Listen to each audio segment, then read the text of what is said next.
لا حول ولا قوة إلا بالله العلي العظيم. أعوذ بالله من الشيطان اللعين الرجيم. بسم الله الرحمن الرحيم. الحمد لله رب العالمين.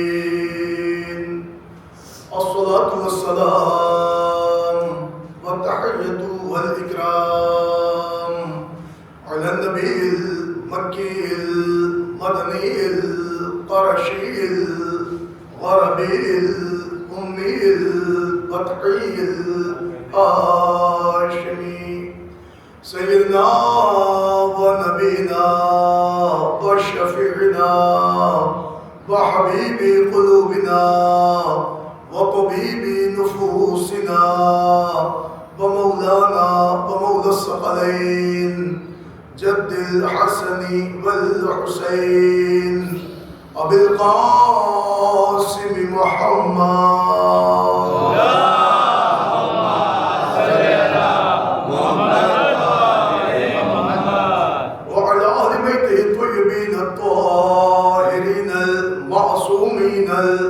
المظلومين المنتجبين المنتخبين ولعنة الله على أعدائهم ومنكري فضائلهم ومصائبهم وجلالتهم وسخافتهم وعظمتهم وعطشهم ومحافلهم ومجالسهم وذكرهم وحقهم وبيانهم أجمعين من يومنا هذا إلى قيام يوم الدين. أما بعد فقد قال الله تعالى وتبارك في القرآن الحكيم وقوله الحق. بسم الله الرحمن الرحيم. إن الله اصطفى آدم ونوحا وآل إبراهيم وآل عمران على العالمين.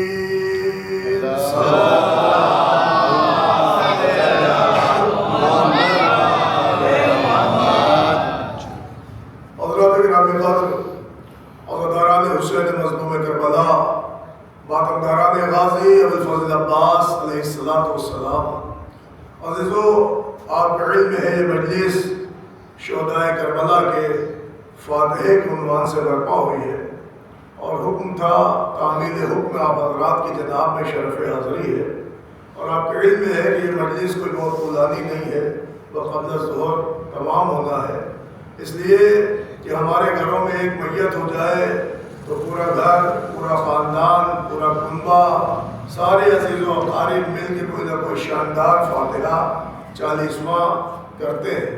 لیکن عزیزان گرامی، رہی بات یہ کہ شہداء کربلا کا فاتحہ کیوں، تو اس کی سب سے بڑی دلیل یہ ہے کہ آقا حسین کے علاوہ نہ کسی کا فاتحہ ہوتا ہے نہ کسی کا 40واں ہوتا ہے، کیونکہ آج ہماری بزم میں اور ہماری کمیونٹی میں ایک طبقہ ایسا نکلا ہے کہ جو باقاعدہ مولا کا 10واں کر رہا ہے اور کہہ رہا ہے صاحب ہم 10واں منائیں گے، لیکن عزیزان گرامی اپنے یہاں صرف اس آقا حسین کا ہی فاتحہ 40واں ہے، باقی کسی امام کا منایا نہیں جاتا.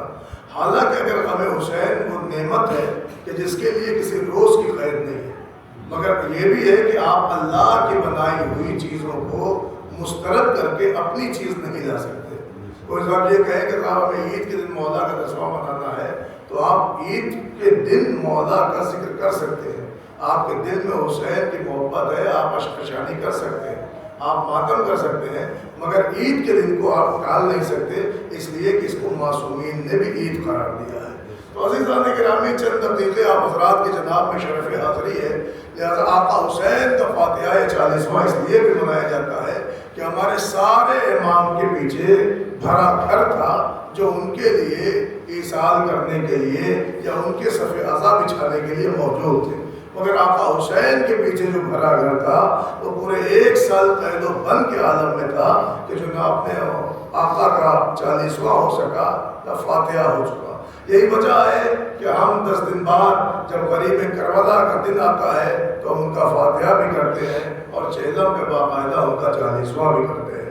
عزیزان گرامی، یہ تمام شیعان حیدر کرار کے لیے عزم و وقار کی بات ہے کہ ہم غریب کربلا کو یاد کر رہے ہیں، اور اس لیے بھی اللہ کا ہمیں شکر ادا کرنا چاہیے کہ پروردگار نے اس سال بھی ہماری کاسہ حیات میں غم حسین رکھا کہ ہم اور آپ سب مل کر غم حسین میں منہمک ہیں۔ بس عزیزان گرامی، آئیے چند دقیقے فضائل کی آپ کی خدمت میں عرض کریں کہ اس وقت میں نے آپ کی جناب میں جو قرآن کی آیت پیش کی ہے وہ بڑی موضوع آیت ہے اور اتنی عظیم ترین آیت ہے کہ عالم اسلام کے جگر اور پارے دل میں موجود ہے۔ اس کی وجہ یہ ہے کہ اس آیت میں اللہ تعالیٰ نے ساری بشریت کو یہ خطاب کر کے کہا ہے کہ دیکھو ہم ایسے ہیں کہ ہم نے تمہیں پیدا کر کے جانوروں کی طرح چھوڑا نہیں ہے، بلکہ ہم نے تمہارے لیے ایک نظام ہدایت بنایا ہے، اور ہمارا نظام ہدایت ایسا ہے کہ ہم ہادی پہلے بناتے ہیں، ہدایت لینے والے کو بعد میں بھیجتے ہیں۔ اور یہ خدائے کریم کا پوری کائنات پر احسان رہا ہے کہ اللہ نے اس دنیا کو کبھی بھی بغیر ہادی کے نہیں چھوڑی ہے، یعنی اس زمین پہ اللہ کا کوئی نہ کوئی ہادی ہمیشہ رہا ہے، اور اس کے لیے قرآن مجید کی آیت بھی موجود ہے کہ یہ زمین ہادی دین سے خالی نہیں رہتی۔ مگر کمال ہو گیا کہ اللہ نے جو ہادی معین کیے ہیں اللہ نے ان کے نام بھی بیان کیے۔ ارشاد ہو رہا ان اللہ اصطفیٰ آدم، بے شک اللہ تعالیٰ نے تمہارے لیے جس ہادی کا تقرر کیا وہ آدم ہے۔ پھر آگے بڑھ کے کہا وَنُوحًا، اور حضرت نوح بھی اللہ کے چنے ہوئے ہیں جو بشریت کی ہدایت کے لیے اللہ کی طرف سے مقرر شدہ ہے۔ پھر آگے بڑھ کے اللہ نے کہا وَآلَ إِبْرَاهِيمَ، اور پوری کی پوری آل ابراہیم کو اللہ نے ہدایت کے واسطے چنا ہے۔ پھر آگے بڑھ کے کہا وَآلَ عِمْرَانَ عَلَى الْعَالَمِينَ، یعنی اللہ تعالیٰ نے آل عمران کو بھی آپ کی ہدایت کے لیے چنا ہے۔ یہ اور بات ہے کہ پورے یونیورسل سے چنا ہے، سارے عالم سے چنا ہے۔ تو اللہ نے ساری کائنات سے جو ہادی چنے ہیں تاکہ بندوں کو ہر دور میں ہدایت ملتی رہے، تو اللہ نے کہا ہم نے آدم کو چنا ہے، ہم نے نوح کو چنا ہے، ہم نے آل ابراہیم کو چنا ہے، ہم نے آل عمران کو چنا ہے۔ حضرت آدم کے سلسلے سے سب واقف ہیں کہ ابو البشر ہیں، پہلے پیشوا ہیں، پہلے نبی ہیں، پہلی مخلوق ہے، اللہ کے بنائے ہوئے ہیں، یہ حضرت آدم کو سب جانتے ہیں۔ مگر جب بات حضرت نوح کی ہے آئی تو یہاں بھی سب متفق ہیں کہ سب آدم ثانی ہیں۔ آدم کے بعد جب ایک مرتبہ حضرت نوح کے زمانے میں سیلاب آیا، سب بہہ گئے، سب مر گئے، مگر کشتی میں جو آئے وہ کامیاب ہو گئے، کامران ہو گئے، زندہ و سلامت ہو گئے، اور پھر نسل کا آغاز ہوا۔ اس لیے حضرت نوح کو آدم ثانی کہا جاتا ہے، یہاں بھی عالم اسلام متفق ہے۔ لیکن جب بات آل ابراہیم کی آئی تو ساری دنیا کو پتا ہے کہ آل ابراہیم جو ہدایت کے لیے چنے گئے تو ان کی نسل جو ہے اس میں ایک ایسے بھی بندے ہیں کہ جو حضرت اسحاق ہے، اور ایک ایسے بندے ہیں جو حضرت اسماعیل ہے۔ حضرت اسحاق دوسری زوجہ سے تھے، حضرت اسماعیل دوسری زوجہ سے تھے۔ ان کا نام حضرت اسماعیل کی ماں کا نام ہاجرہ تھا کہ جن سے حضرت اسماعیل پیدا ہوئے، اور تاریخ بتاتی ہے حضرت اسماعیل کے بعد جو نسل چلی تو اس میں کوئی نبی نہیں آیا، مگر حضرت اسحاق سے جو نسل چلی اس میں پوری کی پوری بنی اسرائیل آپ کی نسلوں کے سامنے ہے کہ حضرت اسحاق کی نسل میں حضرت یعقوب آئے، حضرت یعقوب کی نسل میں حضرت یوسف آئے، اور آپ کو علم ہے کہ انہی کی اولاد پوری بنی اسرائیل کہلائی گئی۔ تو عزیزان گرامی دونوں طرف نسل کا تصور ہے، مگر حضرت اسماعیل کی نسل آن کے محمد مصطفیٰ پہ کمپلیٹ ہو جاتی ہے۔ یہاں بھی سارا عالم اسلام متفق ہے کہ اللہ نے آدم چنا ہے، اللہ نے نوح چنا ہے، اللہ نے آل ابراہیم کو چنا ہے کہ جس کا خاتمہ آ کے محمد عربی پہ ہوتا ہے۔ پھر اللہ نے باقاعدہ چوتھا لفظ کہا وآل عمران، اور ہم نے تمہاری ہدایت کے لیے آل عمران کو چنا ہے۔ اب عالم اسلام ذرا بتا بتائے کہ بھائی صاحب یہ تو قرآن مجید کی آیت ہے، اب آپ بتائیے کہ آل عمران ہیں کون؟ تو دیکھیں آدم پہ کوئی بوال نہ ہوا، نوح پہ کوئی اعتراض نہ ہوا، عالم اسلام میں آل ابراہیم پہ کوئی اختلاف نہ ہوا، لیکن جیسے ہی چوتھے چناؤ کی بات آئی سب کے ہاں چیلی گوئیاں شروع ہو گئی، ہر ایک نے قیاس آرائیاں کی، ہر ایک نے اپنی گھوڑے دوڑائے، ہر تفسیر لکھنے والوں نے اپنے پکے ہوئے ضمیر کا اعلان کرتے ہوئے لکھا۔ کوئی صاحب لکھنے لگے کہ اس عمران سے مراد موسیٰ کے ابا ہیں، کوئی صاحب لکھنے لگے کہ اس عمران سے مراد مریم کے والد گرامی ہیں، تو کسی نے موسیٰ کو ابا کو عمران کہا، کسی نے عیسیٰ کے نانا کو عمران کہا، مگر عزیزان گرامی اب قرآن کہہ رہا ہے وَآلَ عمران، ہم نے ہدایت کے واسطے آل عمران کو چنا ہے۔ تو ایک مسلمانوں سے میرا سوال ہے، یا تو قرآن مجید سے واحد نکال کے ہٹا دو کہ جو اللہ کہہ رہا ہے یہ زمین کبھی ہادی دین سے خالی نہیں رہتی، اس لیے کہ اگر آل ابراہیم کا تصور حضرت محمد پہ آئے گا تو یہ بتاؤ بعد نبی آخر اس قوم کا ذمہ دار ہدایت کون ہوگا؟ کائنات کو ماننا پڑے گا کہ اس عمران سے مراد نہ موسیٰ کے ابا ہے نہ عیسیٰ کے نانا ہے، بلکہ علی کے والد گرامی حضرت ابو طالب ہے۔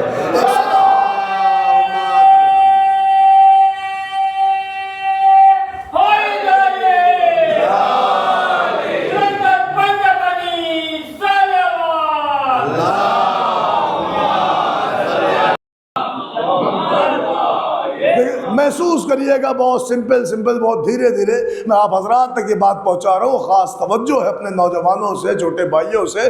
عزیزان گرامی پوری ایک سیکوینس ہے، ایک سلسلہ ہے، ایک ترتیب ہے، الہی نظام ہے۔ اللہ نے کہا دیکھو ہم نے تمہاری ہدایت کے لیے آدم کو چنا ہے، ہم نے تمہاری ہدایت کے لیے نوح کو چنا ہے، ہم نے تمہاری ہدایت کے لیے آل ابراہیم کو چنا ہے، ہم نے تمہاری ہدایت کے لیے آل عمران کو چنا ہے۔ اگر ایک لمحے کے لیے سپوز کریں ہم مان بھی لیتے ہیں کہ اس آل عمران سے مراد موسیٰ کے والد ہیں یا عیسیٰ کے نانا ہیں، مریم کے والد ہیں، اگر ہم مان بھی لیتے ہیں تو عزیزان گرامی اللہ کے کلام میں فصاحت و بلاغت پہ حرف آئے گا، کیونکہ جو کلام کا سلسلہ ہے وہ آدم، پھر نوح، پھر آل ابراہیم، تو آل ابراہیم کا سلسلہ ابراہیم سے لے کے محمد مصطفیٰ پہ آ رہا ہے۔ تو اب کیسے ممکن ہے کہ مصطفیٰ تک اللہ ذکر کرے اور پھر پیچھے 200 برس 300 برس چلا جائے اور کہنے لگے کہ صاحب اس عمران سے مراد عیسیٰ کے نانا ہے یا اس عمران سے مراد موسیٰ کے والد ہیں؟ تو یہ کلام الہی پہ حرف آئے گا۔ لہٰذا سیکوینس کو بھی اگر آپ دیکھیں، ترتیب کو بھی اگر دیکھیں، نظام کو بھی اگر دیکھیں، تو اللہ کی فصاحت و بلاغت کو بھی مد نظر رکھے تو یہ پھر طے ہو جاتا ہے کہ آل ابراہیم سے مراد محمد مصطفیٰ ہیں اور آل عمران سے مراد علی مرتضیٰ ہیں۔ ایک صلوات پڑھ دے بر محمد۔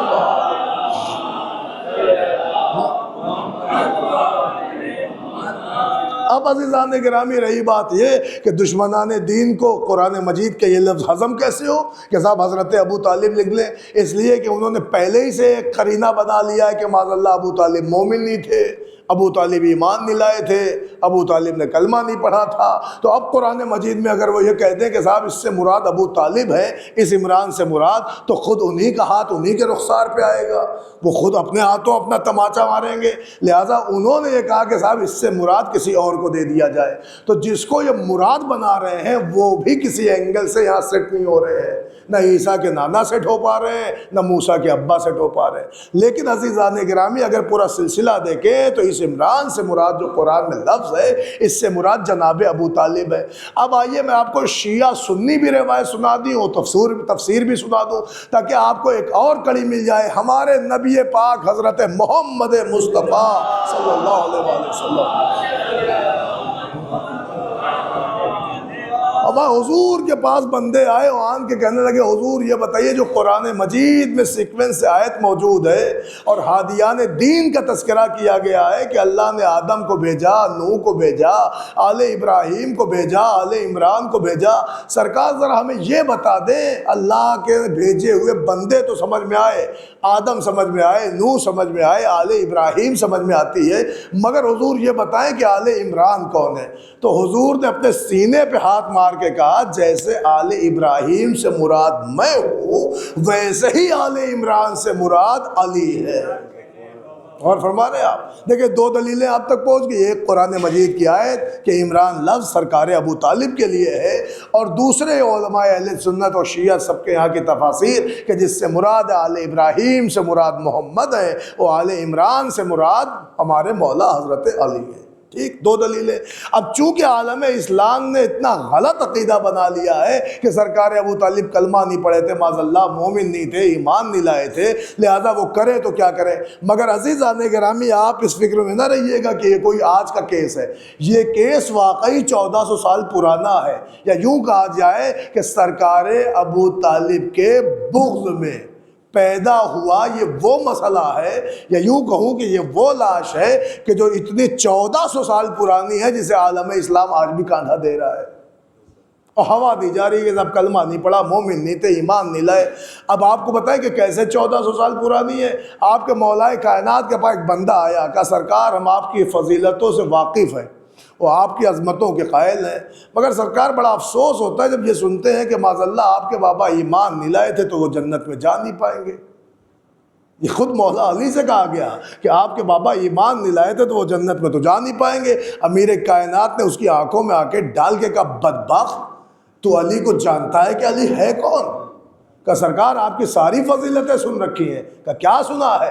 کہ یہی کہ آپ محشر میں آئیں گے، آپ پل صراط پہ آئیں گے، آپ ساقی کوثر ہوں گے، آپ حوض کوثر پہ کھڑے ہوں گے، آپ جنت و جہنم تقسیم کریں گے. بھائی امام نے ٹوکا، ٹوک کے کہا شرم نہیں آئی؟ ارے جس کا بیٹا قسیم النار والجنہ ہو اس کا باپ بھلا جنت نہ جائے. ایک صلوات پڑھ دے محمد. غور کیا آپ نے؟ دیکھیں 3 دلیلیں آپ کی خدمت میں پہنچی. اس کا مطلب آل عمران کا لفظ قرآن میں جناب ابو طالب کے لیے آیا. تفسیریں اٹھا کے دیکھیں، سنی شیعہ سب کہتے ہیں کہ پیغمبر نے فرمایا آل ابراہیم سے مراد میں ہوں، آل عمران سے مراد علی ہیں. پھر مولا علی کے سامنے جناب ابو طالب کا قضیہ آیا اور ان کا آپ کے بابا جنت نہیں جا سکتے. مولا نے کہا جاہل، جس کا بیٹا قسیم النار والجنہ ہو اس کا باپ بھلا جنت نہ جائے. عزیزان گرامی یہ 3 دلیلیں آپ نے سنی. آئیے آپ کو چوتھی دلیل بھی سناؤں. ہمارے آپ کے چوتھے امام، امام زین العابدین علیہ السلام. چوتھا ریفرنس بھی آپ لیے. چوتھے امام کے سامنے ایک بدبخت آیا تھا اور اس نے امام کے شجرے پہ اعتراض کیا اور اعتراض کرتے کرتے کہا کہ ٹھیک ہے آپ کے بابا کی عظمت سمجھ میں آتی ہے، دادا کی عظمت سمجھ میں آتی ہے، لیکن آپ کے جد جناب ابو طالب وہ کلمہ نہیں پڑھے تھے، وہ مومن نہیں تھے، وہ ایمان نہیں لائے تھے. تو امام نے کہا تو جاہل ہے. سنیں آپ، امام نے فرمایا چوتھے امام نے کہ تو جاہل ہے. کہتا دیکھیے صاحب میں جاہل واہل نہیں ہوں، اور میں پورا اسلام میری نظروں کے سامنے ہے. میں نے اوائل اسلام دیکھا ہے، اسلام کی سٹارٹنگ پتہ ہے، اسلام کا بیس پتہ ہے، اسلام کے پیچ و خم پتہ ہے، اسلام کا ایک ایک دن مجھے پتہ ہے. تو امام نے کہا تو جاہل ہے، تجھے کچھ نہیں پتہ ہے. کہا سرکار مجھے سب پتہ ہے، مجھے پتہ ہے کہ دعوت ذوالعشیر سے اسلام شروع ہوتا ہے، مجھے پتہ ہے کہ پیغمبر کو ہجرت کرنی پڑی، مجھے پتہ ہے کہ ہجرت کے بعد پیغمبر کو مظالم اٹھانے پڑے، مجھے پتہ ہے کہ اس کے بعد پیغمبر نے مسلسل جنگیں کی ہیں. تو امام نے کہا تو جاہل ہے، یہ بتا تجھے کیا جنگوں کے بارے میں پتہ ہے؟ کہا صاحب میں نے جنگ بدر کو دیکھا ہے، میں نے جنگ احد کو دیکھا ہے، میں نے سن 4 ہجری میں جنگ خندق کو دیکھا ہے. امام نے کہا یہ بتا جنگ خندق میں تو نے کیا دیکھا؟ کہ میں نے دیکھا کہ حضور اپنے اصحاب کو کہہ رہے تھے کہ جاؤ تم چلے جاؤ، جاؤ تم چلے جاؤ، جاؤ تم چلے جاؤ، مگر ہزارہ نامی پہلوان کے سامنے کوئی نہ گیا. کہ پھر ہوا کیا؟ کہ پھر اس کے بعد آپ کے دادا آمادہ ہو گئے. کہ جب میرے جد آمادہ ہو گئے اور جنگ خندق میں اترے تو یہ بتاؤ پھر پیغمبر نے کیا کہا؟ تو وہ کہتا حضور پھر پیغمبر نے کہا آج کل ایمان کل کفر کے مقابلے پہ جا رہا ہے. امام نے کہا اسی لیے تو میں کہہ رہا ہوں تو جاہل ہے. ارے جس کا بیٹا کل ایمان ہو اس کے باپ کے ایمان پہ شک کر رہا ہے. ایک صلوات پڑھ دے محمد. غور کریں آپ عزیزان گرامی، یہ 5ویں دلیل جناب ابو طالب کی عظمت و فضیلت پر. اور آئیے یہ چوتھی دلیل، اور آئیے 5ویں دلیل بھی آپ کی خدمت میں عرض کروں. ہمارے 5ویں امام، امام محمد باقر علیہ السلام.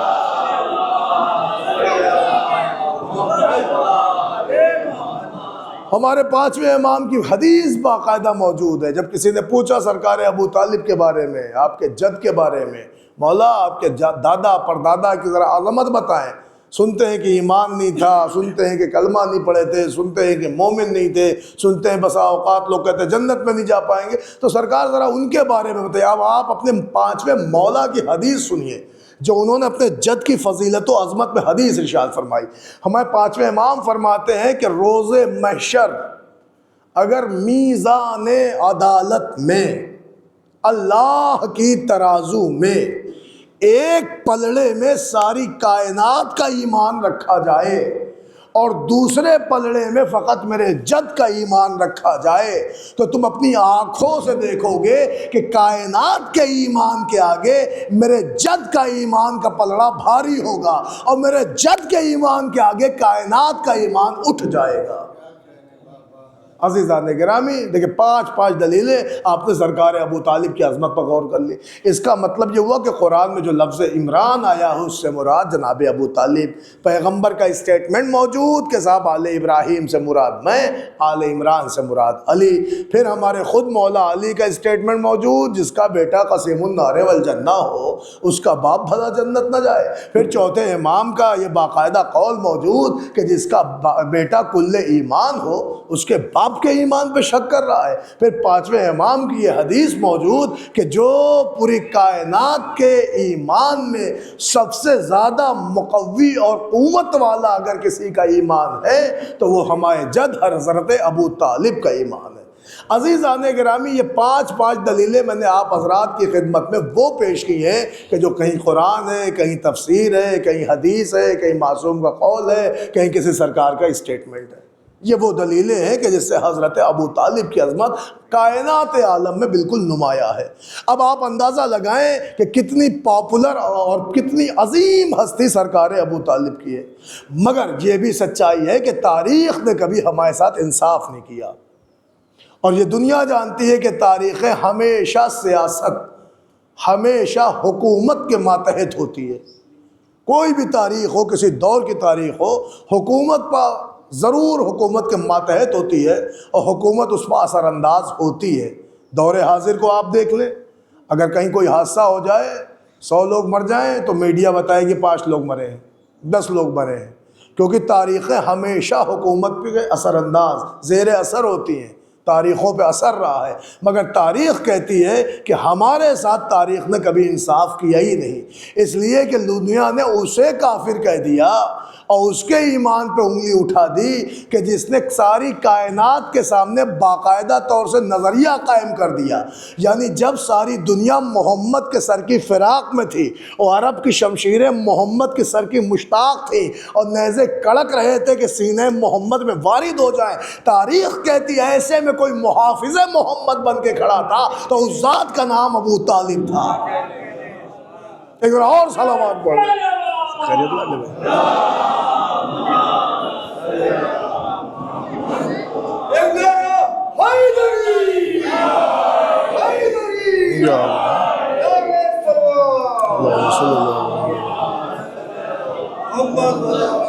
محسوس کریے گا عزیزان گرامی، تو تاریخ نے بتایا کہ اتنی بڑی عظمت ہے سرکار ابو طالب کی کہ انہوں نے باقاعدہ طور پہ محمد مصطفیٰ کی حفاظت کی۔ لوگ کہتے ہیں کفالت تھی، ارے بھیا دنیا کے چچا بھتیجے پال دیتے ہیں، غور فرما رہے آپ، دنیا کے چچا بھتیجے پال دیتے ہیں، لیکن عزیزان گرامی اگر کوئی باپ بھتیجا پالتا ہے تو کہیں نہ کہیں آن کے اس کی باقاعدہ طور سے اپنے بیٹے کے لیے دل کی گہرائی کے اندر کی جو کیفیت ہوتی ہے وہ نمایاں ہو جاتی ہے۔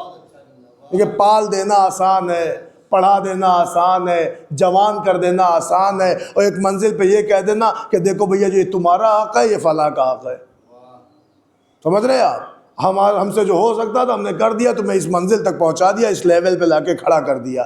یہ ہے کفالت کی زندگی کہ پال دیا، پروان چڑھا دیا۔ مگر عزیزان گرامی دنیا جہان یا یوں کہہ دیا جائے انسانیت کے قالب میں بسنے والے اور احسانات کی باتیں کرنے والوں کی دنیا میں جو مقام ابو طالب کا ہے کوئی وہاں تک پہنچ ہی نہیں سکتا۔ اس کی سب سے بڑی دلیل یہ ہے کہ ابو طالب نے خالی رسالت کو پالا نہیں ہے بلکہ رسالت کو ہر لمحہ بچایا ہے، خالی رسول کی کفالت نہیں کی ہے بلکہ رسول کی ہمیشہ حفاظت کی ہے۔ اب آپ کہیں گے صاحب دلیل، تو دلیل جیسی حفاظت رسول ابو طالب نے کر دی، دنیا کا کوئی شخص ایسی حفاظت ہی کر ہی نہیں سکتا۔ آپ کہیں گے ارے بہت سے چچا ہوں گے جو بھتیجے کو بچاتے ہوں گے، لیکن خدا کی قسم ایسا چچا کائنات آسمان کی نگاہ نے نہیں دیکھا۔ آپ کہیں گے کیسے بچایا؟ کہ بچانے کا انداز وہ تھا کہ سنی شیعہ سب نے لکھا کہ شیب ابی طالب میں کوئی 1-2 دن نہیں بلکہ 3-3.5 سال تک پتے کھانے کی نوبت آ گئی، اور اس گرسنگی اور بھوک کے عالم میں ابو طالب اپنی چھوٹی سی فیملی لے کے شفٹ ہو گئے۔ مگر جب رسالت کو بچانے کا مسئلہ آیا تو 3-3.5 سال مسلسل رات بھر جگتے تھے اور اپنے بچوں کے بستر سے محمد کا بستر بدلتے تھے۔ مشن اور ایمبیشنز ایک ہی تھی کہ ہمارے قتل ہوتے ہیں تو ہو جائیں مگر یتیم عبداللہ بچ جائے۔ اور فرما رہے ہیں آپ عزیزان گرامی، جو اپنی اولاد کو اپنے بھتیجے پہ صدقہ کر دے اور اپنے بچوں کو اپنے محمد کے لیے باقاعدہ طور سے قربان کرنے کے لیے آمادہ ہو جائے، وہ کائنات عالم میں کوئی اور نہیں ہوگا، یہ صرف اور صرف حضرت ابو طالب کا کلیجہ ہے۔ دنیا کا ہر باپ اپنے بیٹے کو لے کے سینسیٹیو ہوتا ہے، مگر 3-3.5 سال تک اپنے 4 کے چاروں بیٹوں کو محمد کے لیے قربانی کے درجے پر رکھنا اور بارہم محمد کے لیے قربان کرتے رہنا کہ ہمارے کٹ جائیں مگر محمد بچ جائیں۔ عزیزان گرامی، یہ صرف اور صرف کمال حضرت ابو طالب کا ہے، اور اس کی سب سے بڑی دلیل یہ ہے کہ جب تربیت ایسی ہوتی ہے تو امتحان کی منزل میں بچے کامیاب ہوتے ہیں۔ غور فرمائیے گا، جب تربیت ایسی ہوتی ہے تو امتحان کی منزل میں بچے کامیاب ہوتے ہیں۔ پھر بچوں کو موت کا خوف نہیں ہوگا، اس لیے کہ ان کی زندگی موت سے پنجہ آزمائی کرنے میں گزری ہے۔ اور فرما رہے ہیں اب آئیے میں آپ کو موت کا 2 منظر دکھاؤں اور میرا موضوع بھی ہو جائے۔ ایک اللہ نے چنا آل ابراہیم کو، ایک اللہ نے چنا آل عمران کو۔ تو جو آل ابراہیم ہے اس میں اسماعیل ہے، اسحاق ہے، بنی اسرائیل ہے، ہمارے نبی تک آ گیا معاملہ۔ لیکن جو آل عمران ہے اس میں علی ہے، حسن ہے، حسین ہے، الحمدللہ آج بھی وہ سلسلہ ہے۔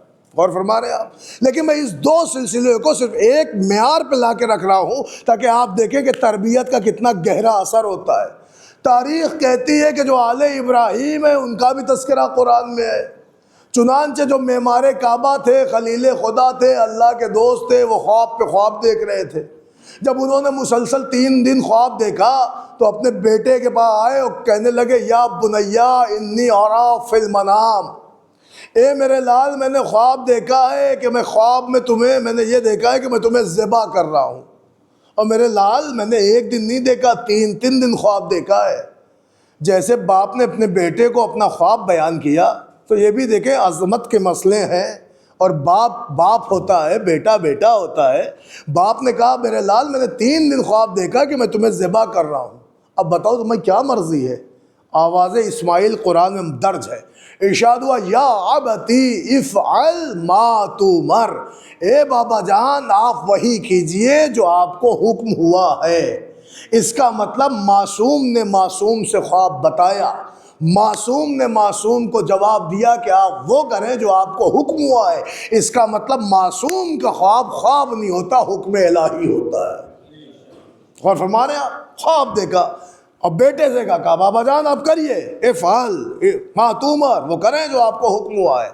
پھر آگے بڑھ کے ایک جملہ حضرت اسماعیل کہتے ہیں، سارے مجمع سے توجہ، کہتے ہیں ستجدنی انشاءاللہ من الصابرین، بابا آپ اپنا کام کریے، آپ اپنے بیٹے کو انشاءاللہ صبر کرنے والوں میں پائیں گے۔ آپ اٹھائے چھری، چلائے چھری، جو خواب دیکھا ہے بیٹے کے گلے پہ چلائیں چھری، آپ اپنے بیٹے کو انشاءاللہ صبر کرنے والوں میں پائیں گے۔ دیکھیں یہ بھی ایک عظیم درجہ ہے کہ آپ اپنے بیٹے کو صبر کرنے والے میں پائیں گے۔ مگر یہ سلسلہ ہے آل ابراہیم کا۔ اب ذرا آگے بڑھیے، میں آپ کو آل عمران دکھاؤں ہوتا کون ہے۔ آل عمران وہ ہوتا ہے کہ جس سے آل ابراہیم کہہ رہی ہے کہ اے میرے بھائی علی، 300 ننگی تلواریں لٹک رہی ہیں، ہجرت کا بستر ہے، میرے بستر پہ سو جاؤ، اور یاد رکھو سونے میں تمہاری جان بھی جا سکتی ہے۔ تو علی نے کہا، آل عمران نے کہا آل ابراہیم سے کہ یا نبی اللہ، اگر میں آپ کے بستر پہ سو جاؤں اور میرے سونے سے آپ کی جان بچ جائے اور میری جان چلی جائے تو یہ میرے لیے شرف کی بات ہے۔ ستجدنی انشاءاللہ من الشاکرین، تو آپ مجھے شکر کرنے والوں میں پائیں گے۔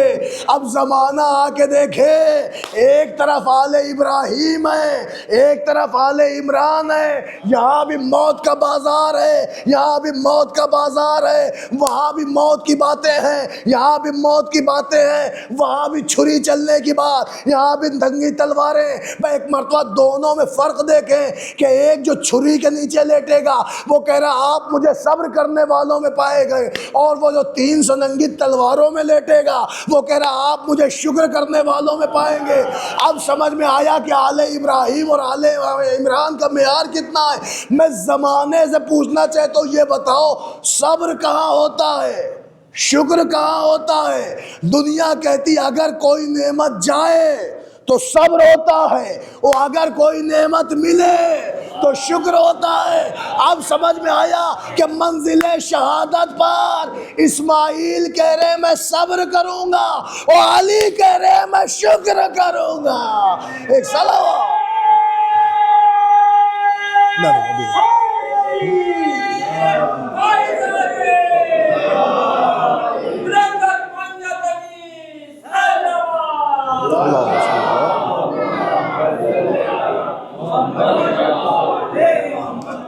اچھا ایک اور صلوات پڑھ لیں پر محمد وآل محمد۔ بعض عزیزان گرامی دیکھیں اس کے بعد بھی مجلس غالباً بیلا میں بھی تو بہت زیادہ وقت نہیں لینا چاہیے، اور فاتح کی مجلس ہے، ظہر سے پہلے تمام بھی کرنا ہے، بس اسباب رحمت بھی سمیٹنا ہے، گفتگو تمام کر رہا ہوں۔ تو آپ نے محسوس کیا آل عمران اور ہیں، آل ابراہیم اور ہیں۔ آل ابراہیم کی فرد کہہ رہی ہے کہ میں منزل شہادت پہ صبر کر لوں گا، اور جو آل عمران ہے وہ کہہ رہے ہیں میں منزل شہادت پہ شکر کروں گا۔ عزیزان گرامی، اب آپ دیکھیں یہ ہے تربیت کا اثر۔ چونکہ پوری زندگی رسالت کی حفاظت میں اپنے بچوں کو قربانی کے بستر پر لٹانے والے ابو طالب نے اپنے بچوں کے اندر وہ حوصلہ شہادت بھر دیا کہ بچے فخر سے کہہ رہے ہیں کہ اگر میں شہید ہو جاؤں گا تو شکر کروں گا۔ اب آپ اندازہ یہیں سے لگائیں کہ منزل شہادت ان کے دلوں میں کتنا وسیع تھا اور کتنا بلند تھا اور کتنا جذبے سے لبریز تھا۔ اس کی دلیل یہ ہے کہ امیر کائنات نے دنیا کا ہر بڑا کام کر دیا، اپنے علم کے ذریعے، فضل کے ذریعے، کرامت کے ذریعے، شجاعت کے ذریعے، طہارت کے ذریعے، سخاوت کے ذریعے دنیا کا بڑے سے بڑا کام کر دیا۔ حاتم طائی 40 دروازے سے دیتا تھا، امیر کائنات کا کہنا ہے کہ ایک دروازے سے اتنا دے دو کہ اسے 40 دروازے جانے کی ضرورت ہی نہ پڑے۔ اور فرما رہے آپ، اب آپ دیکھیں ہر ایک محاذ پہ آپ دیکھ لیں، طہارت ہو، سخاوت ہو، شجاعت ہو، فضل ہو، بلندی ہو، اخلاق ہو، طینت ہو، اخلاص ہو، جس معیار پہ آئے علی کا کوئی ثانی نہیں ہے۔ لیکن جب آپ منزل شہادت کی بات دیکھیں تو یہ بہت بڑے کمال کی بات ہے، یہ عجب جذبہ ہے، اور اس جذبے میں الگ ہی ایک گھرانہ لبریز ہے آل عمران۔ یہ آل عمران جذبہ شہادت میں عجب لبریز ہے۔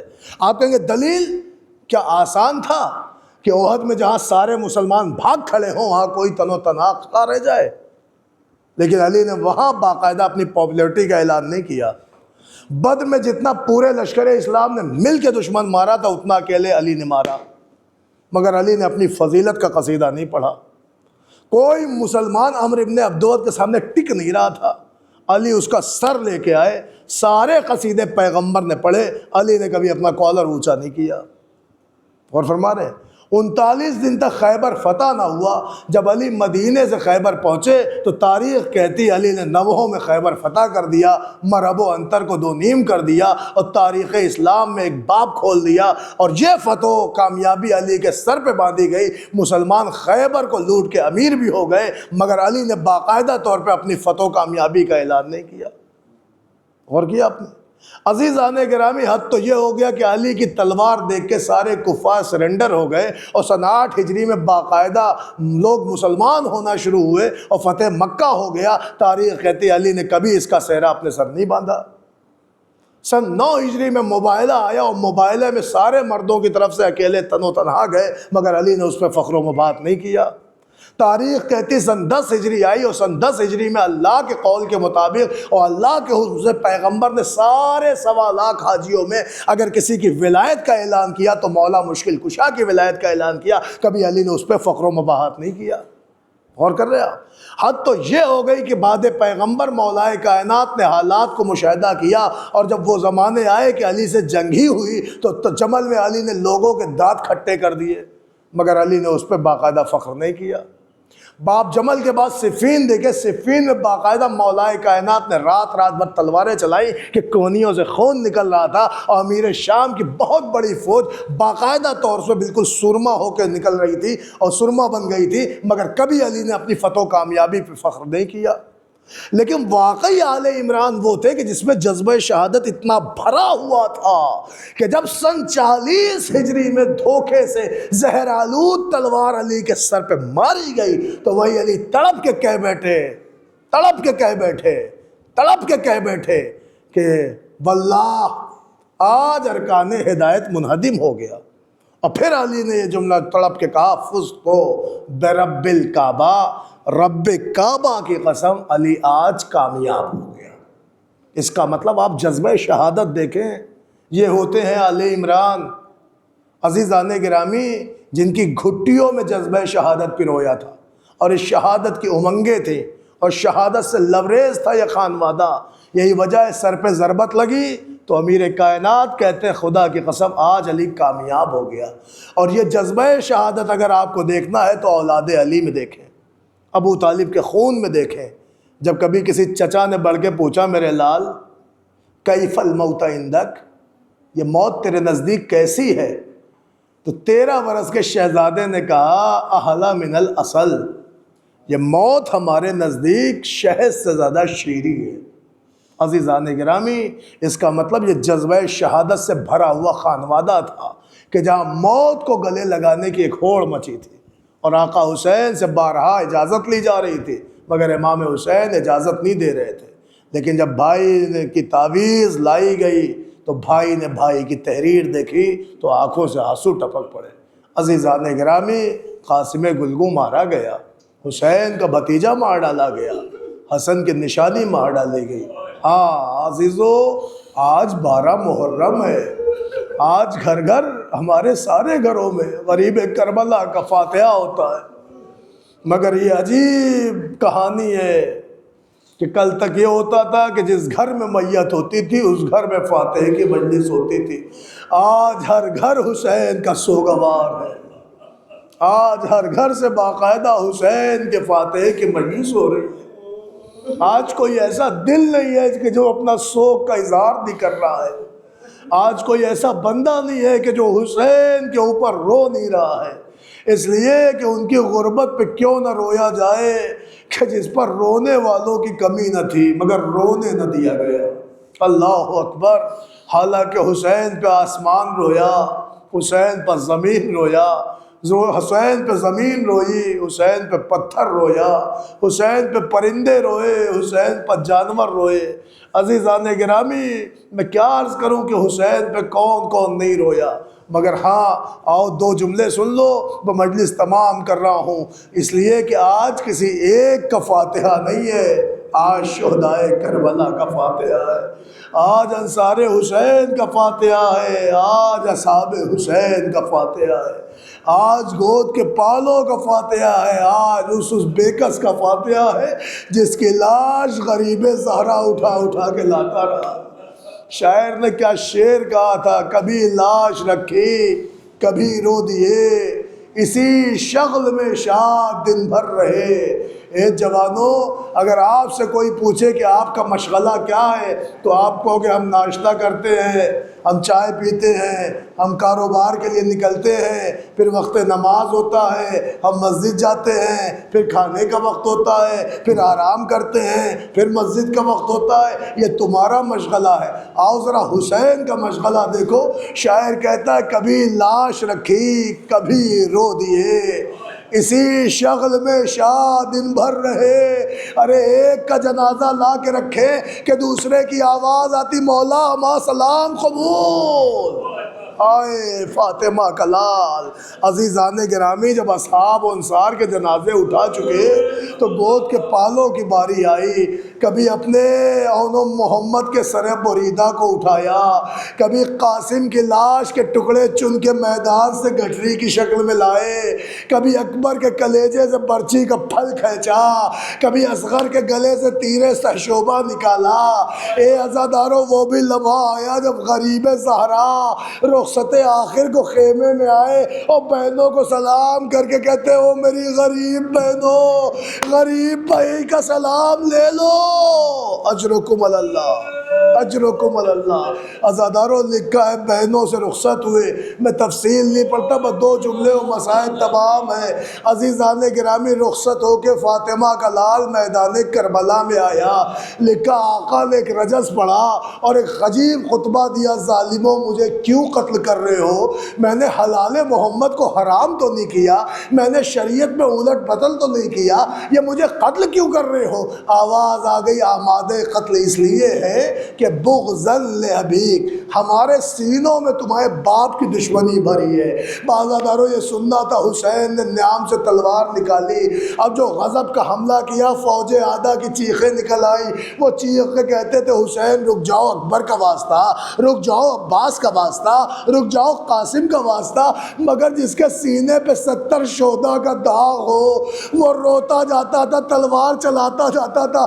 ارے حسین کہتے جاتے تھے ظالموں، میرے اکبر کا سینہ چاک کر دیا، میرے قاسم کو پارا پارا کر ڈالا، میرے عباس کے بازو منقطع کر دیے، میرے اصغر کا گلا چھید دیا، مجھے روکتے ہو؟ حسین جنگ کرتے جا رہے تھے کہ ایک آواز غیبی آئی، یا ایتھا النفس المطمئنہ ارجعی الی ربک راضیۃ مرضیہ۔ حسین نے تلوار نیام میں رکھی، باغی ہوئی فوجیں سمٹی، آئے فاطمہ کا لال نرغے عادہ میں گر گیا۔ ارے میں کیسے پڑھوں؟ ارے چلتے تھے چار سمت سے بھالے حسین پار، ٹوٹے ہوئے تھے برچیوں والے حسین پار، ارے ہوئے دکھ نبی کی گود کے پالے حسین پار، قاتل تھے خنجروں کو نکالے حسین پار، ارے گرتے تھے اور سنبھالنے والا کوئی نہ تھا، ارے تیرے ستم نکالنے والا کوئی نہ تھا۔ ارے غریب نے تلوار رکھی، کسی نے دائیں شانے پہ وار، کسی نے بائیں شانے پہ وار، سینے پہ برچھی، پیشانی پہ نیزہ، آنکھوں میں تیر، آئے فرزند زہرا پشت فرس پر سنبھل نہ سکا۔ اے عزیزو، ذاکرین سے مصائب بہت سنے ہیں آپ نے، مگر یقین جانیے شاید آپ کے امام زمانہ آپ کو دیکھ رہے ہو۔ اے میرے وقت کے مولا، ہم سے اپنے جد کا پرسہ لے لے، یہ عزادار آج عزا خانوں میں آپ کا جد کا پرسہ دینے آئے ہیں۔ اے مومنو، تم نے ذاکروں سے مصائب سنا ہوگا، آؤ ایک فقرہ ان کا سناؤں جو وقت کے امام اپنے جد کا مصائب پڑھ لیں۔ سنو گے، میرے امام نے فرمایا السلام علی قتیل الوطین، ارے میرا اس غریب پہ سلام ہو کہ جس کی وطین کاٹ ڈالی گئی۔ نوجوانوں، یہ وطین کیا ہوتی ہے؟ علماء لکھتے ہیں عربی زبان میں وطین اسے کہتے ہیں، یہ جو دل ہوتا ہے، دل کے اندر کی جو رگیں ہوتی ہیں جو خون سپلائی کرتی ہے، ان رگوں کو عربی زبان میں وطین کہا جاتا ہے۔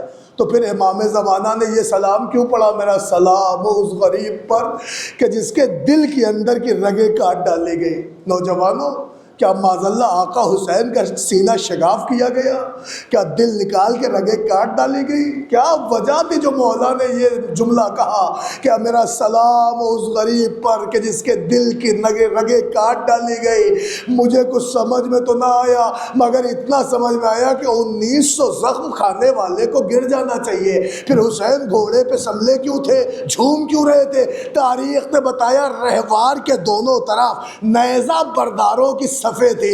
ارے جب فاطمہ کا لال دائیں طرف اترنا چاہتا تو دائیں پہلو پہ نیزہ، حسین گھبرا کے بائیں طرف تو بائیں پہلو پہ نیزہ.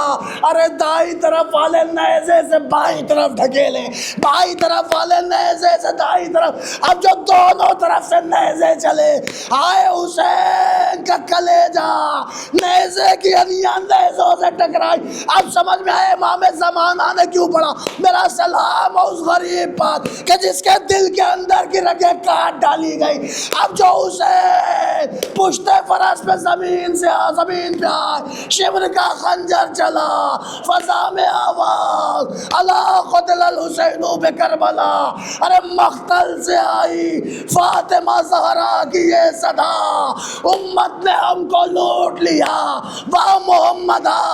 اب کون ہے جو حق رفاقت کرے ادا، یہ گہرے گہرے زخم دو عالم کا مقتدا.